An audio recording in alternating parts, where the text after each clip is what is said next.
ሰላም ተማሪዎች እንዴት ናችሁ? ሸቱ ነኝ የ11ኛ ክፍል የሂሳብ መምህር ከሉሲ ብሪጅ አካዳሚ። Today we are going to see the determinants and their properties, especially determinants of 3 by 3 square matrix or the determinant of a square matrix of order 3, right? Okay. ከዛ በፊት ግን እንደተለመደው የዌብሳይታችን lucybridgeacademy.com እየገባችሁ በጣም አጫጭር ኖቶችን ታገኛላችሁ፣ በጣም ብዙ ጥያቄዎችን ታገኛላችሁ። እንዲሁም ደግሞ ከ5 ቋንቋዎች በላይ መረዳት የሚያስችላችሁ የራሳችሁ የሆነ personalized AI assistance platform ታገኛላችሁ። ስለዚህ አሁኑኑ ሰብስክራይብ ያደርጋችሁ ጆይን ማድረጋችሁን አትርሱ። እንዲሁም ደግሞ ለሌሎች ተማሪዎች እንዲደርስ የቴሌግራም ቻናላችን መቀላቀላችሁን አትርሱ። የዩቲዩብ ቻናላችንን ሰብስክራይብ አድርጉ። Thank you. Determinants of square matrix of order 3.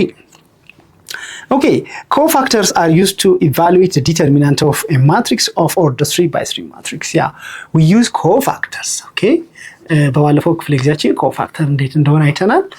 Cofactor of aij is equal to -1 the power of I plus j times minor of aij ብለናል።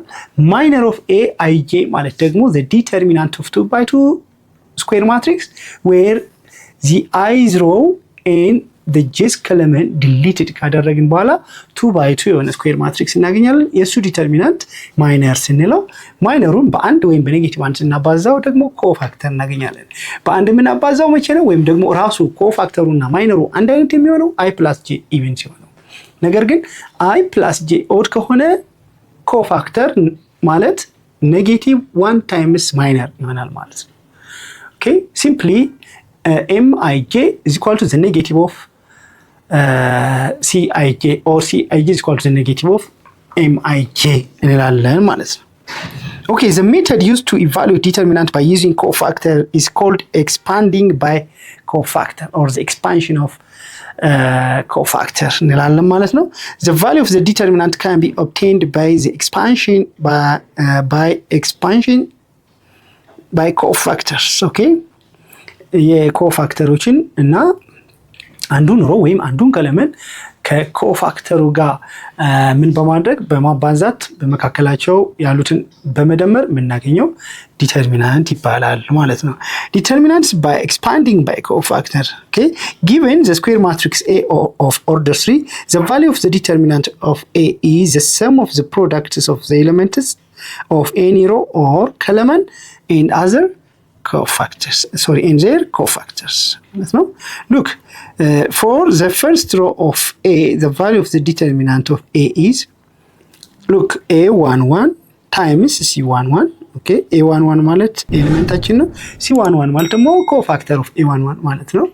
Plus A12 cofactor of A12 which is C12 plus A13 times the cofactor of A13 or A13 times C13 እነኚህን ስንደምር ዲተርሚናንቱ በቀላሉ እናገኛለን ማለት ነው።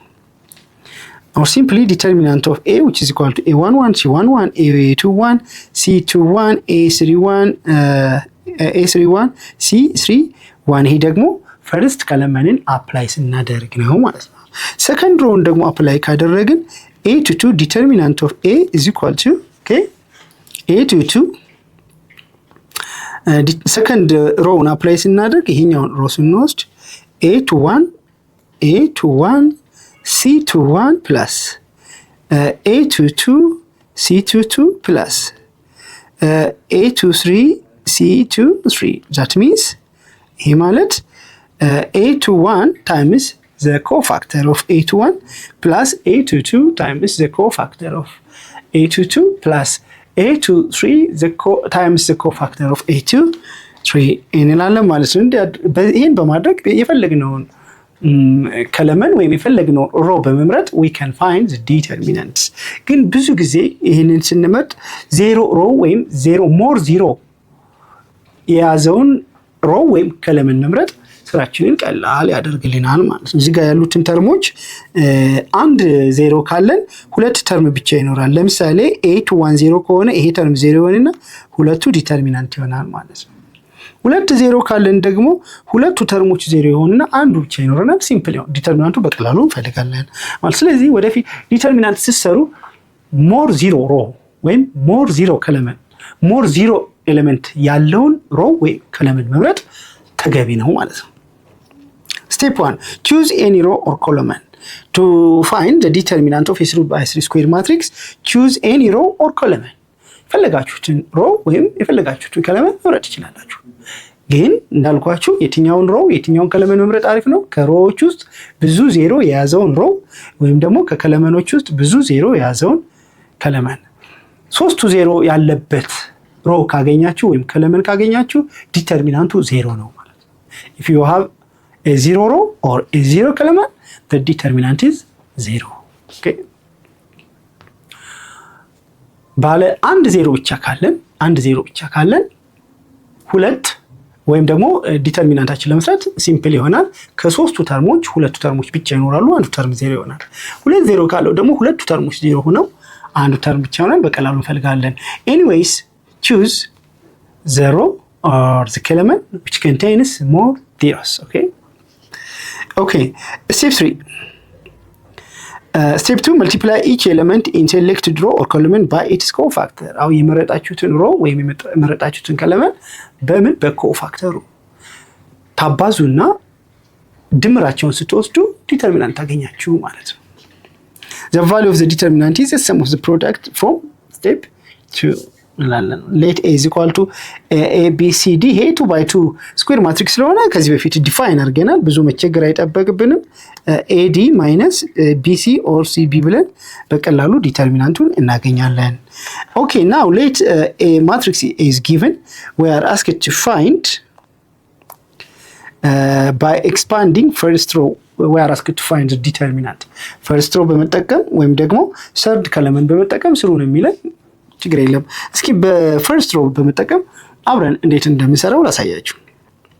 ኦኬ፣ ፈርስት ሮ ማለት ይሄ ነው። ኦኬ፣ ፈርስት ሮ። ስለዚህ ከነኚህ ጋር እነማን ይባዛሉ? ዲተርሚናንት ኦፍ ማትሪክስ ኤ ማለት ኦኬ a11 ማለት ነው ታይምስ c11 ፕላስ a12 c12 ፕላስ a13 c1 3 ማለት ነው ዲተርሚናንት። ግን a11 ማለት 2 ነው 2 ታይምስ c11 ፕላስ a12 ማለት 6 ነው ታይምስ c12 ፕላስ a13 ማለት 4 ነው 4 ታይምስ c13 c11 c12 እና c13 መፈለግ አለብን። c11 ማለት ኮፋክተር ኦፍ 2 ማለት ነው። that means ይሄ ማለት 2 times the determinant of ኮፋክተራችን 1 plus 1 minus 1 the power of I plus j የሚለው ልትሆ ነው። 1 plus 1 even ስለሆነ ከማይነሩ ጋር አንድ አይነት ነው የሚሆነው። ኦኬ that means 2 times the determinant of z ላይ ስንወስድ 2 1 8 6 እናደርጋለን ፕላስ ኦኬ ኔክስት